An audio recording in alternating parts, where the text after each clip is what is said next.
Xiao Yan, seru Wu Huan dengan ganas kepada Xiao Yan yang tidak tahu metode aneh apa yang harus digunakan untuk menembus formasi tersebut. Xiao Yan juga bertanya-tanya mengapa formasi itu tidak menyerang orang lain tetapi menyerang dirinya sendiri. Tetapi ketika dia pertama kali bersentuhan dengan naga api, dia merasa bahwa naga api itu tampaknya sangat takut pada Xiao Yi. Kemudian, mengikuti jejak Xiao Yi, ia memimpin Yueru melewati formasi tersebut. Dengan Xiao Yi memimpin, kekuatan api dan teratai iblis dalam formasi itu dengan patuh memberi jalan. Aula itu sangat luas, dan orang-orang berdiri di dalamnya seperti semut. Di tengah aula, terdapat 7 kelompok cahaya besar. Kelompok cahaya itu di udara. Ada benda berbentuk bulungan, keterampilan dan latihan bertarung abadi. Hanya mengandalkan fluktuasi mengerikan yang berasal dari kelompok cahaya itulah yang diketahui. Matanya melihat gugusan cahaya yang memancarkan aura yang aneh. Mata Xiao Yan tiba-tiba berhenti di tengah 7 gugusan cahaya itu. Di sana, terdapat sebuah kursi batu dan sebuah peti mati batu. Peti mati batu itu tidak mencolok, tetapi di kursi batu di sampingnya, terdapat kerangka berwarna putih, tangan terkepal, duduk bersila. Tulang-tulang kaisar, melihat kerangka itu, mulut Xiao Yan tiba-tiba terasa sedikit kering. Ini adalah pertama kalinya dia melihat kerangka kaisar Dou yang kuat sejak benua Dodi. Tekanan di tempat itu sangat kuat, menyebabkan Xiao Yan dan yang lainnya merasa tertekan. Ini adalah aula utama reruntuhan, bisik Yueru. Xiao Yan mengangguk sedikit, matanya beralih dari kelompok cahaya dan kerangka itu, lalu melihat ke belakang, ke pintu keluar formasi, di mana sudah ada cukup banyak sosok yang berdiri, dan semuanya memiliki aura yang kuat, dan di antara mereka, Xiao Yan juga melihat Feng Yi, Wu Huan, dan yang lainnya lagi. Hei, ini datang cukup cepat. Melihat ini, Xiao Yan tersenyum sinis. Karena dia juga belajar dari guru yang berpengetahuan luas, Raja Naga Emas, bahwa formasi di depan aula utama tidak dapat menghentikan mereka untuk waktu yang lama. Entah mengapa, formasi itu tampaknya kekurangan hal-hal inti. Di dalam aula yang luas itu, sosok-sosok bertebaran, kecuali beberapa orang yang menyendiri. Sebagian besar sisanya adalah kekuatan-kekuatan besar dengan reputasi kuat di 5 kota besar, Wu Huan di Wucheng dan Feng Yi di kota Fenglei. Selain itu, kota mayat hidup, kota magnolia, kota binatang, dan kekuatan-kekuatan lainnya juga datang ke sini. Tampaknya tujuan mereka cukup jelas. Begitu mereka berhasil menembus formasi, mereka langsung ke sini, karena takut terlambat selangkah. Ayo, pergi. Dan ketika Wu Huan dan yang lainnya memasuki aula, Xiao Yan, yang membawa penggaris berat, tentu saja menarik perhatian banyak dari mereka. Langkah selanjutnya adalah waspada, atau bermusuhan, atau bersahabat dengan Xiao Yan. Menanggapi tatapan-tatapan itu, Xiao Yan tersenyum dan melirik ke arah Wu Huan dan yang lainnya, hanya untuk melihat Wu Huan dan yang lainnya menatapnya dengan muram, mungkin masih mengingat apa yang telah terjadi di dalam formasi itu.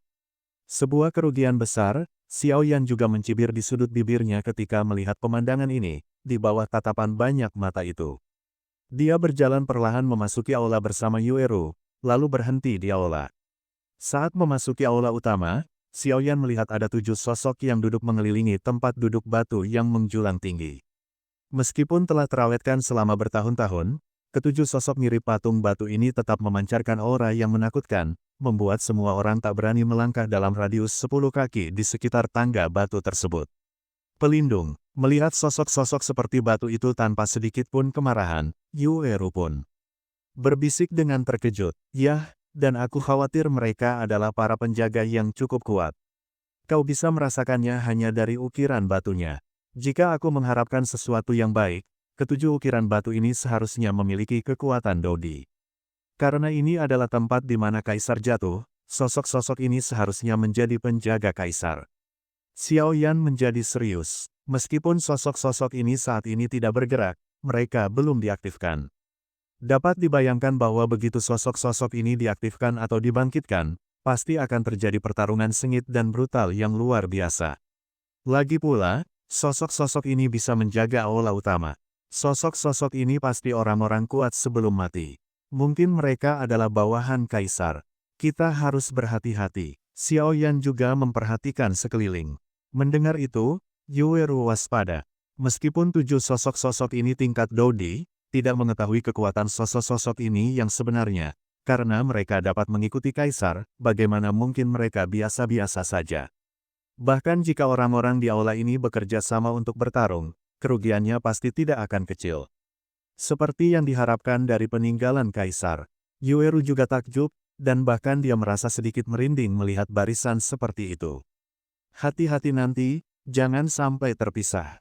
Xiao Yan mengingatkan dengan sungguh-sungguh, lalu menoleh, senyum cepat muncul di wajahnya, dan menangkupkan tangannya ke arah tertentu. Xiao Yan melihat ke arah tersebut, ternyata itu adalah Bai San, anggota asosiasi alkemis. Hehe, teman kecil Xiao Yan, lebih baik datang lebih awal. Ini aula utama, kau bisa lihat garis pemisah abu putih semakin melemah. Aku khawatir garis itu akan benar-benar menghilang dalam waktu dekat. Saat tiba di hadapan Xiao Yan, Bai San juga tersenyum, mengajak apoteker yang kuat itu mendekat dan tersenyum pada Xiao Yan. Tetua Bai San, mungkinkah ini tujuan perjalanan ini? Mengapa ada 7 orang? Xiao Yan tersenyum dan bertanya, Bai San ini juga seorang tetua dari asosiasi alkemis. Mereka yang hadir, saya khawatir dia memiliki hubungan yang lebih baik dengan asosiasi alkemis. Bagaimanapun, dia juga seorang tetua dari asosiasi alkemis. Ya, seharusnya memang begitu, tapi menurutku 7 kelompok cahaya itu berhubungan dengan 7 patung batu di depanku. Meskipun aku tidak tahu apa hubungannya, siapa yang bisa mendapatkannya bergantung pada keberuntungan dan kekuatan. Bai San tersenyum dan mengangguk, lalu mengatakan bahwa dia cukup puas dengan Xiao Yan. Mampu menerobos masuk ke aula yang berada jauh di dalam reruntuhan hanya dengan berdua, Bai San sendiri, yang sama sekali bukan orang luar biasa, pasti tidak akan mempercayainya. Tidak heran Presiden menyuruhku untuk menjaga Xiao Yan sebelum ia pergi. Ya, aku juga berpikir begitu. Mendengar ini, Xiao Yan juga menatap ketujuh patung batu itu, lalu pandangan ke arah ketujuh kelompok cahaya itu dengan tatapan aneh. Memang ada banyak hal aneh di reruntuhan kaisar. Pada akhirnya, tidak mudah untuk mendapatkan bahkan satu dari 7 kelompok cahaya ini. Yah, Bai San tersenyum, matanya melihat sekeliling aula, dan dia berkata pelan, teman kecil Xiao Yan, sepertinya ada cukup banyak orang yang mengincarmu kali ini. Ini hanya sedikit masalah. Xiao Yan tersenyum. Mereka yang hadir, yang memusuhinya, hanyalah Wu Huan. Meskipun dia tidak tahu mengapa Wu Huan memusuhinya, bahkan jika Wu Huan ini adalah Kaisar Dou tingkat 3 bintang di tahap akhir, Xiao Yan juga tidak takut, dan Feng Yi, keluarga Feng Lei seharusnya tidak dianggap sebagai musuh, paling-paling hanya ada sedikit diskusi, dan adapun mayat hidup bermusuhan dengannya, Xiao Yan pun tidak tahu pasti alasannya. Xiao Yan berbisik kepada Yueru, ketika cahaya itu menghilang, jangan terburu-buru bertindak. Meskipun barang-barang ini adalah harta yang tak ternilai harganya. Jika kau mendapatkannya duluan, itu akan menjadi bencana. Yueru mengangguk. Dia juga mengerti bahwa begitu harta karun itu sampai ke tangan mereka, mereka akan segera menjadi sasaran semua orang di aula. Ada banyak orang berpengaruh di aula. Xiao Yan ini tidak hanya memiliki bakat kultivasi yang mumpuni, tetapi juga memiliki prestasi luar biasa dalam pemurnian obat. Yang terpenting adalah, meskipun masih muda, ia tidak memiliki kesombongan anak muda. Prestasi masa depannya pasti akan luar biasa. Ia tergabung dalam asosiasi alkemis kita, dan saya harus mengatakan bahwa ini benar-benar keputusan yang tepat dari Presiden. Bantulah jika kau bisa, jika kesempatan besar ini jatuh pada anak Xiao Yan ini, itu tidak buruk, tidak heran Presiden akan mengingatkannya untuk menjaga anak ini, bahkan aku bisa merasakan aura yang tidak biasa dari anak ini benar-benar tidak semudah itu. Melihat bahwa Xiao Yan tidak bertindak impulsif di bawah godaan harta itu, Bai San pun mengangguk. Tentu saja, Xiao Yan tidak tahu bahwa penampilannya membuat Bai San memberinya banyak poin. Saat ini, dia sedang menatap gugusan cahaya yang melayang di udara aula utama. Mata orang-orang di sekitarnya semuanya melihat cahaya tersebut. Wu Huan juga menatap 7 pancaran cahaya di depannya, tidak tahu harus berpikir apa. Sekelompok orang itu, terutama Feng Yi, mengerutkan kening dan memandang ketujuh kelompok cahaya itu. Ketujuh kelompok cahaya itu, ada hampir 500 orang di aula ini. Cahaya itu akan segera menghilang. Wajah Xiao Yan tampak muram, dan tiba-tiba dia mendengar tuannya, Raja Naga Emas, berbisik. Guru, Anda mengatakan ini adalah. Jangan tanya aku tidak terlalu tahu tentang reruntuhan tempat-tempat kuat ini. Mari kita lakukan langkah demi langkah. Raja Naga Emas juga melihat kekhawatiran Xiaoyan. Cahaya itu telah lenyap. Entah siapa yang mengatakannya, lalu banyak orang di aula serentak berseru dengan tatapan penuh keserakahan. Cahaya perlahan menghilang, dan kemudian dinding ki pertempuran yang transparan kaca juga hancur berkeping-keping dengan suara keras. Seseorang dengan tergesa-gesa berlari menuju salah satu dari 7 kelompok cahaya yang berada di dekatnya. Melihatnya, jelas sekali bahwa dia ingin mendapatkannya lebih dulu.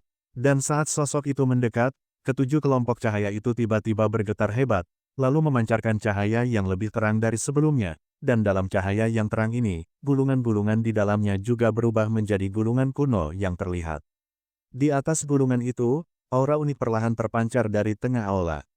Kelompok cahaya itu memancarkan cahaya yang lebih kuat, dan 7 pancaran warna berbeda menyebar darinya, lalu perlahan berhenti di depan 7 sosok tersebut. Di balik cahaya yang menyilaukan, semua orang samar-samar dapat melihat gulungan-gulungan itu.